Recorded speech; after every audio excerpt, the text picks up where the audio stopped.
Hey there, Bec and Nic here. Welcome to the conversation. We're so grateful you're here. We met through business and became best friends through a shared passion to help women earn more and give more. We are the founders of Women, Wine and Wealth, have global businesses helping women, and are your hosts of The Spill. The Spill connects you to real conversations for women, by women in a way you haven't heard before. So grab your wine and let's spill. We are going to get into it. Now, here's the thing, as you know, or maybe you don't know, but you will, laughs and explicit language is guaranteed. And we're going to have to say it every single time. Now, if you get offended by that, I guarantee your life is a little bit boring. So let's not. So laughs and explicit language guaranteed. And I'll hand it over to the one and only who's guaranteed to give you that. And that is Mrs. Bec Gear. Let's spill, Bec. What's our first segment? Oh, I feel very excited today, Nic. I'm just going to have a little sip before we continue. I'm a bit dry. And if you are all tuning in, get ready, because I'm about to read you a quote from the book. Once again, it's called Fucking Good Manners. No apologising for any of this. Now, when Nic and I read this last week, actually, I'm not going to tell you what happened. I'm going to read it and then I'll tell you. Okay, so here it is. The quote at the top is, "Get some help. Possibly the most awkward situation a fully grown human can be faced with is a blocked toilet. Whether you did the damage or not, you discovered it. So you have a responsibility to do something about it. Go outside, find someone, and tell them it was like that if you want already. Just be grateful that you don't have to fix it yourself, and remember that you're never going to see that person again." Now, Nic, when we read this, we were in hysterical fits of laughter. But what the message was that we got from this, and what we both, the one word we both came up with, was avoidance. So just like in life, Nic and I, we've said we've been in a situation where there has been a blocked toilet and we might not have done anything about it. And we are not here to sit and say that we just, everything we do, we don't avoid. There are some avoidance that still comes up. But what we want to talk about today is this is not just about avoidance with a blocked toilet. Nic, talk us through. I love that we're talking about blocked toilets on here. Like, you know, shitty situations that just, they happen in life. You can't stop them. And the reason Bec and I were laughing is like, yeah, we're going to talk about avoidance because we have been avoidance queens. Yes. Something comes up, I'm like, avoid. Gotta go. So I guess the thing is here, whether you smelt it or you dealt it, so whether you did it or you found it, you're in it. You're in the shitty situation. We've all been there. We have so all been there. And the thing is, if we avoid it and run away, we're leaving that situation. Well, we're not leaving it, because I believe that if we're avoiding something, we're taking a lot of that with us. Anyway, we think we're avoiding it, but we're carrying a lot of heaviness and energy and maybe stuff that we're not complete around. Like, we're going to hold it in ourselves. But we're also allowing someone else to jump into that crappy situation as well.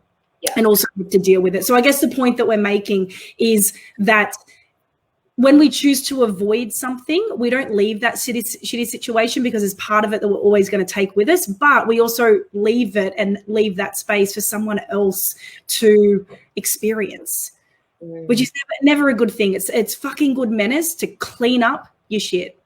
Let's say that.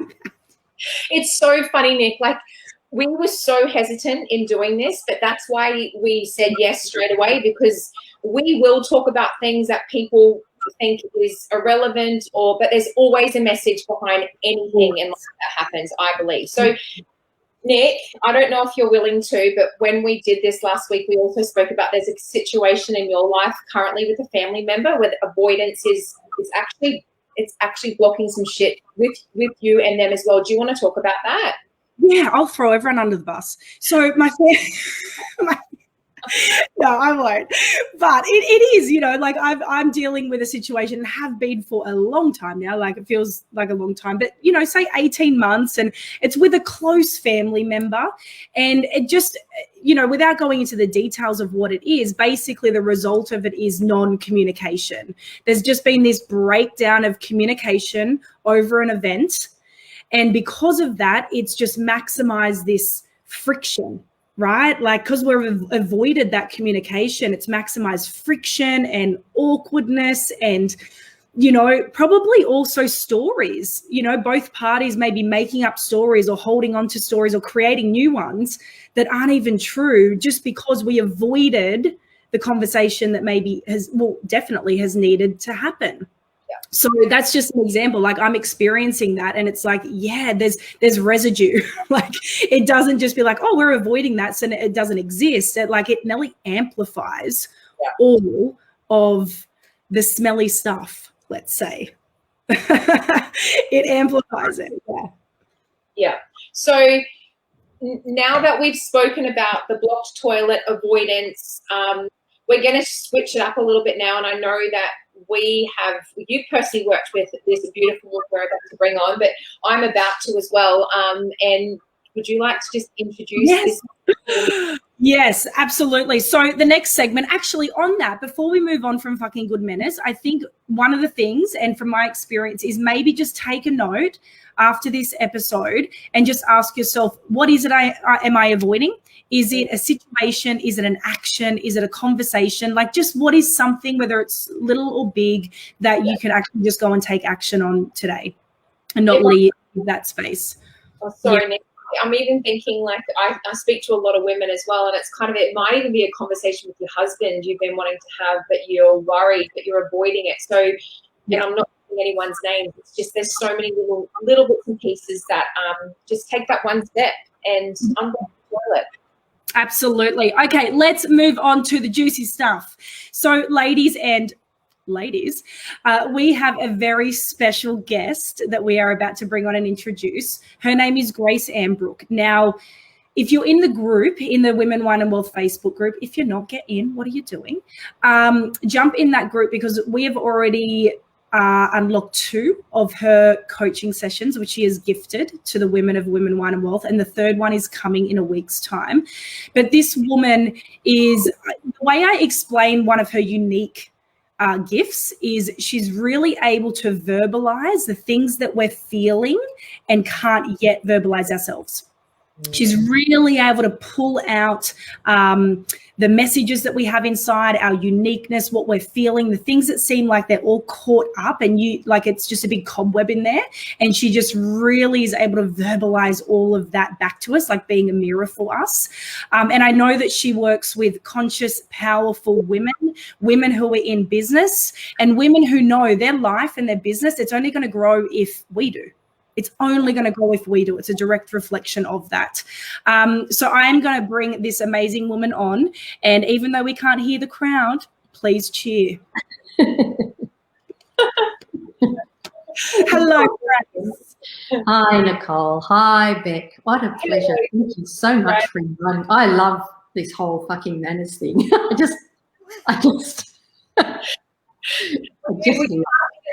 you laughing at the blocked toilet analogy? Oh, totally. And the shit we create for ourselves, and the shit that we find ourselves in, and that avoidance, you know, that whole, like, it's such a, like, you could take that analogy and spread it through so many, not that you want to spread your shit, but, you know, like, spread it through so many aspects. And I think the avoidance has a lot to do with what you've asked me to talk about today as well. So, yeah. Okay, Grace, we are very excited, and I'm very lucky. I have the first question. It's a very simple, easy question, but when I look at the word worthiness, I believe it's such a big, unpacked word that I also do believe, and correct me if I'm wrong, that there are so many different interpretations around it.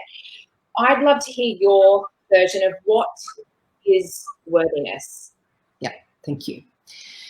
Well, in the work that I do, what comes across mostly is the question around, am I worthy of actually the life that I actually want? You know, am I worthy of having this life? Am I worthy of creating it?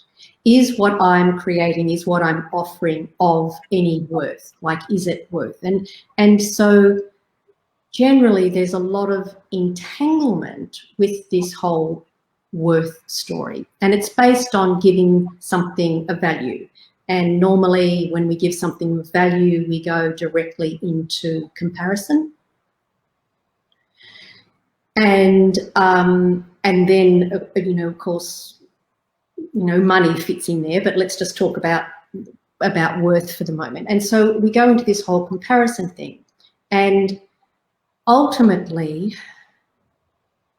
we can only really make a comparison and get into a worth story if we're in some sort of programming around separation from the truth of who we are.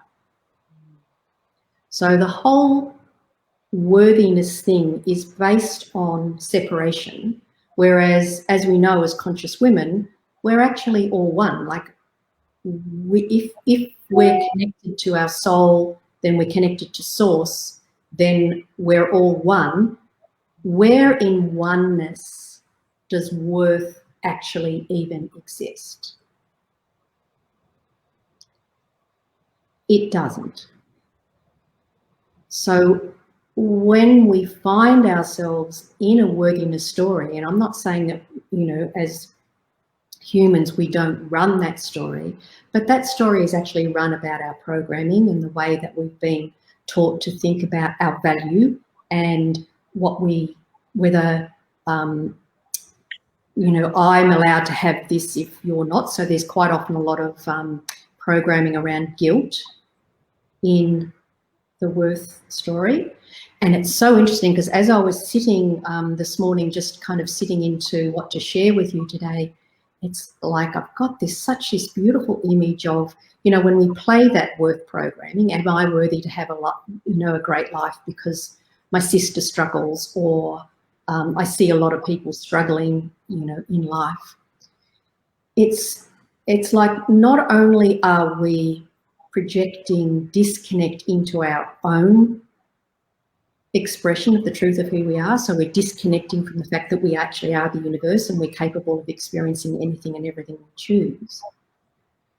So not only are we disconnecting into that, but we're projecting it out into people we care about. It's like, oh, they can't have it either. It's like, oh my gosh. And if you drop into the depth of your heart, there is nothing in your heart that actually is interested in projecting into the energy field that we're all disabled and none of us are worthy of having an amazing life, an amazing business, an incredible relationship. Like, there's nothing in us that is actually truly aligned to that. Like, if you go in here, like, what a load of bullshit. What a lot of bad manners toward ourselves. So I absolutely acknowledge that the programming is there, but any programming can be unprogrammed. It's not the truth of actually who we are. The truth of who we are is that we're all one, that we are the universe, that right at the center of our heart, we wish for everybody, not just ourselves, amazing lives, incredible abundance, amazing contributions, being the lighthouse that enables all of us to go, oh, that's something that I really resonate with.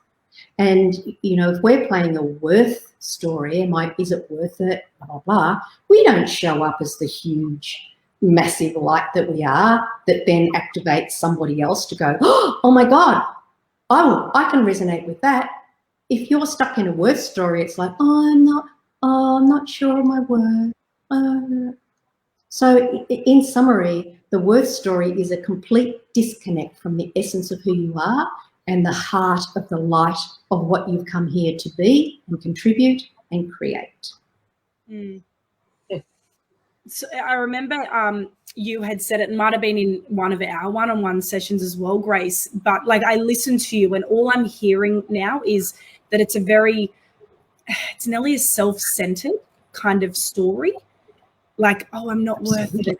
It just seems like, listening to you, I'm like, how false it is and how self-centered it kind of feels. And I know that you said and it was in your coaching video too. So ladies, if you haven't watched it, week 2, you did say this. You said it's only a question that the ego can ask.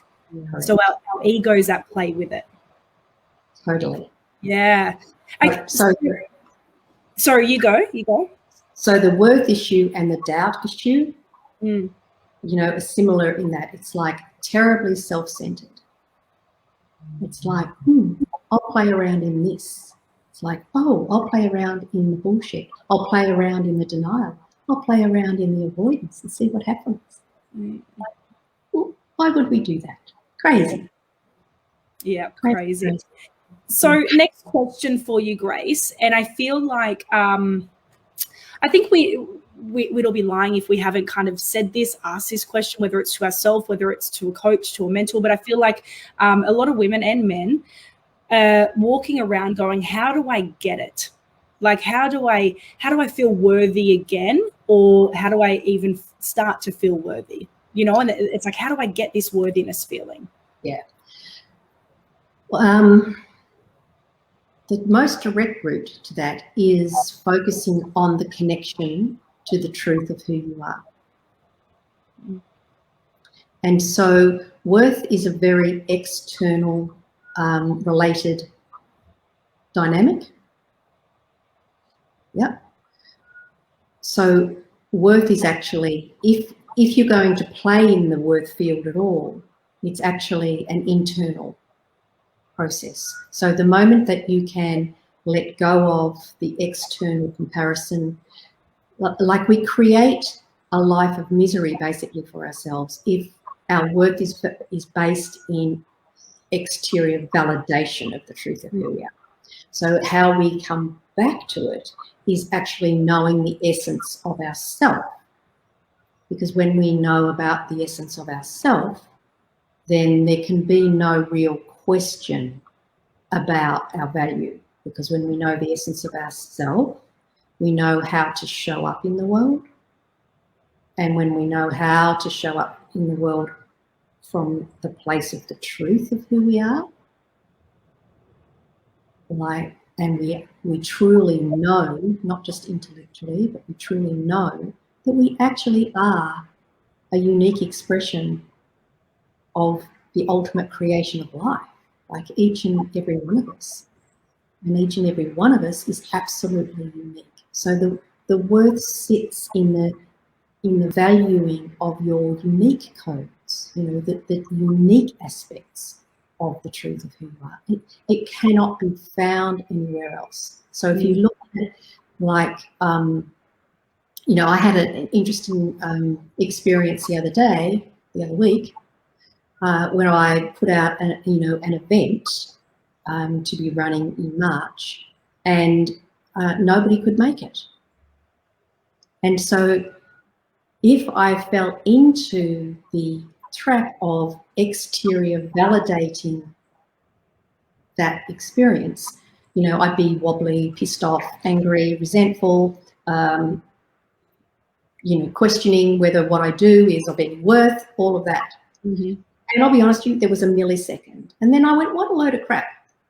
And so the process, you know, that I teach is, okay, so what is, if the universe, as the universe is always gifting to me, is always for me and not happening to me, but it's actually always for me, then this incredible experience is what? And all of this awareness, like that particular offering is full of pieces of gold around my business. Like it's stacked with them as I did the preparation work for it.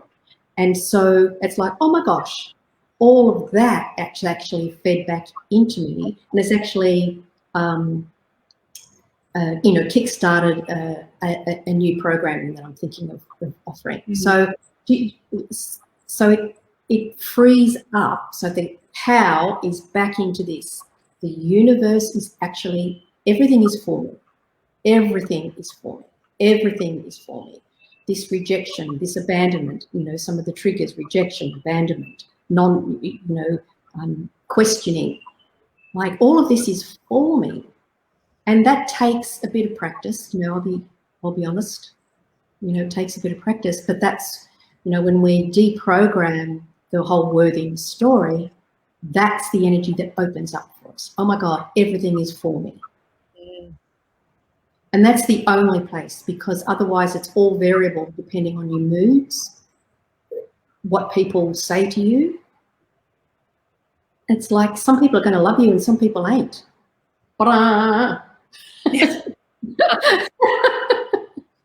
Yeah. I love that, Grace. And another plug, the first video I watched, which is also in our Women Wine and Wealth Facebook group page, that's what came up for me as well. That was my number one takeaway. I think I even messaged you and said thank you for that message, because any feeling I come into now, it's like it's happening for me, not to me. And it's such a great little tool to have in my tool belt. So I know you've already spoken about what triggers the unworthy feeling, and I know you said before about externally. Can you kind of go into that a little bit? Like, I know personally for me, if I'm in a situation and I can feel myself going, I'm not worthy of this, I can personally know a couple of my triggers, but I don't think I've got it all together. Can you help me and anyone else watching with what comes with that? Yeah, absolutely. Absolutely.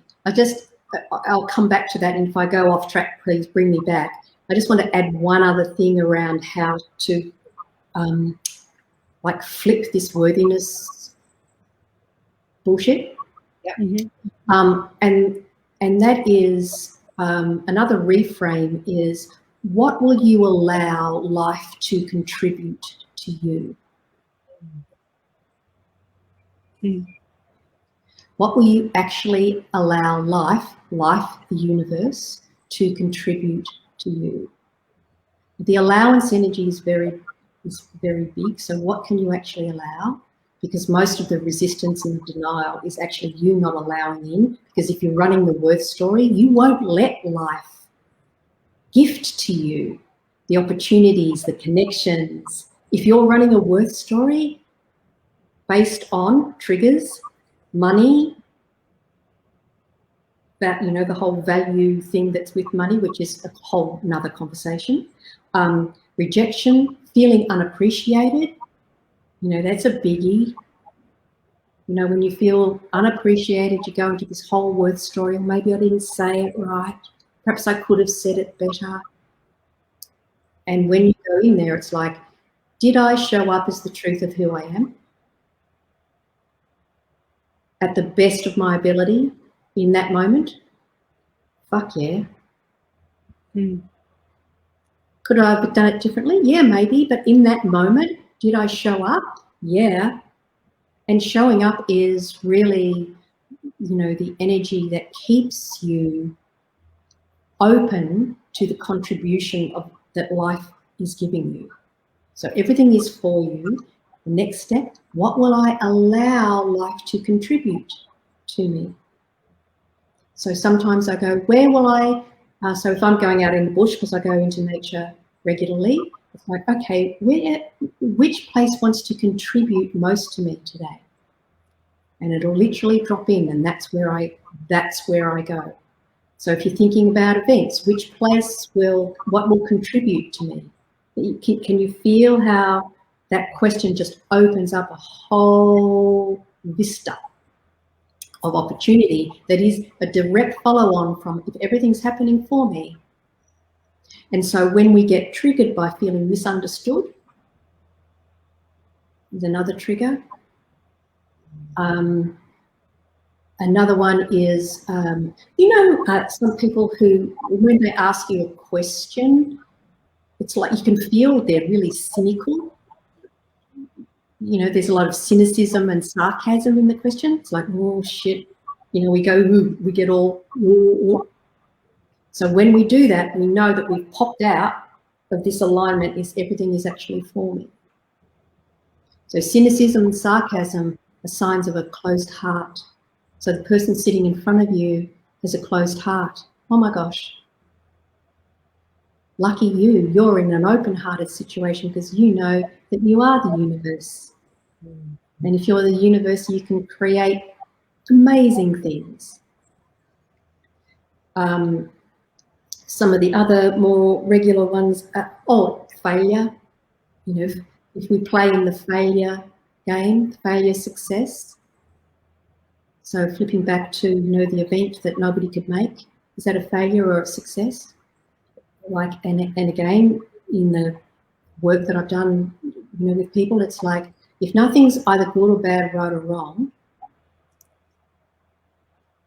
and therefore you're not putting a worth or value of a polarity on it, but you actually open up to, this is actually for me, so what is it that I can perceive around this that I've never perceived before, that actually lifts me to a higher frequency, to a higher inner knowing about what I'm contributing, how to contribute, what it's all about, because it is, absolutely everything is. And some of those things are easier to activate within ourselves than others, depending on our own wounding and our own programming. But all of that can be, completely undone. Just notice I've gone completely, I look like a firing machine. I put the heater on in here just, I didn't want to get cold, and now I'm burning up. So does that answer your question, Bec, around some of the triggers? What would you, if I were kind of just reading the energy field perhaps of the group in here, I think one of the triggers that's common in the energy field, it's like, oh my gosh, I'm coming from my heart, but nobody seems to get it. I'm doing the very best I can for everybody here, but nobody seems to be recognizing that. Can you girls kind of relate to that? And that goes, and brings up questions of worth. And now you know that it's actually not a worth question, it's actually an alignment. And so how do you take that and go, oh my gosh, that sort of trigger, of the value, if you like, of my heart.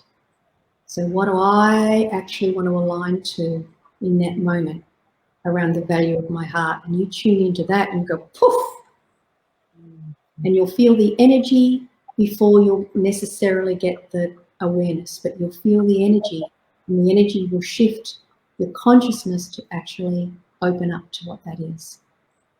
So good things to play around with.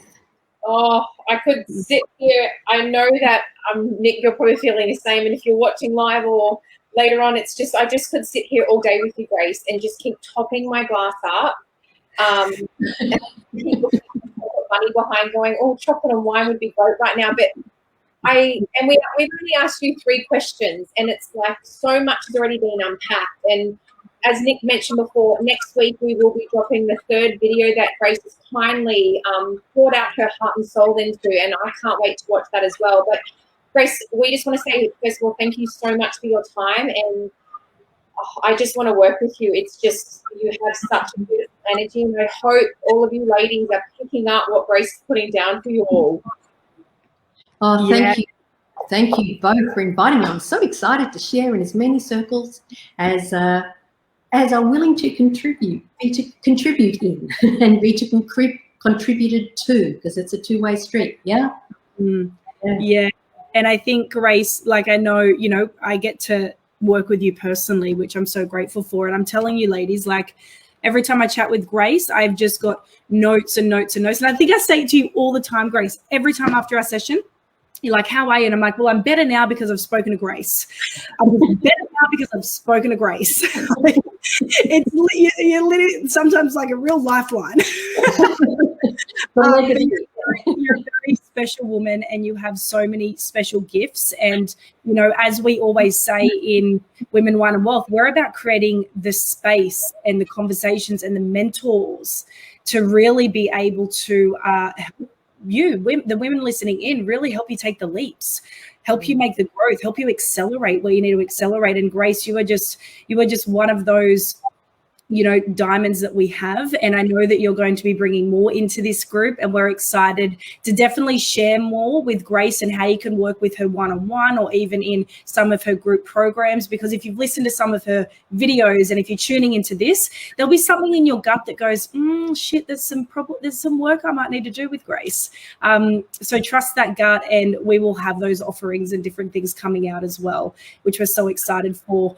But ladies, that wraps up episode 2 of The Spill. Thank you so much, Grace. And ladies, we are back in 2 weeks, of course. We're going to keep this thing rolling because, backed by popular demand, which was ourselves. We thought we thought that was worthy. We don't worry about that. But Nic, I do want to add one more thing. Every call I go and choose a quote.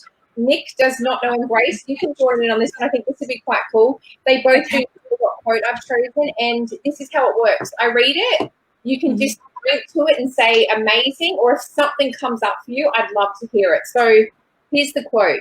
When you blame and criticize others, you are avoiding some truth about yourself. The ultimate reflection. That's the only thing that came up for me when I seen that then. It's just like, what are you seeing that's triggering something within yourself? And I know, Grace, you'll be able to dive deeper, but for me, I'm like the ultimate reflection. Yeah, well, what I would say is absolute truth. There it all is, summed up beautifully. And what an incredible opportunity to recognise something about yourself. So applying, this is for me. Oh, okay, what is it? Truth, reflection. Yeah, I love, and that's how we're going to finish our episode 2. Grace, raise your drink. Have a sip. Cheers. Cheers. I'm in gold. hang on. Here we go. Cheers, ladies. Now make sure to drop your thoughts, drop your questions. Let us know what you love. Let us know your biggest takeaway. So what you learn, what you love, pop it in the comments section. Invite other women that you really feel can grow in this space. Invite them into this space. That's what it's here for. And for Red Wine on a Wednesday, that's what we're here for. So ladies, that is us. And we will see you back for The Spill in 2 weeks. April 14th. Happy Easter, everyone. See you then. Bye. Bye. Thanks.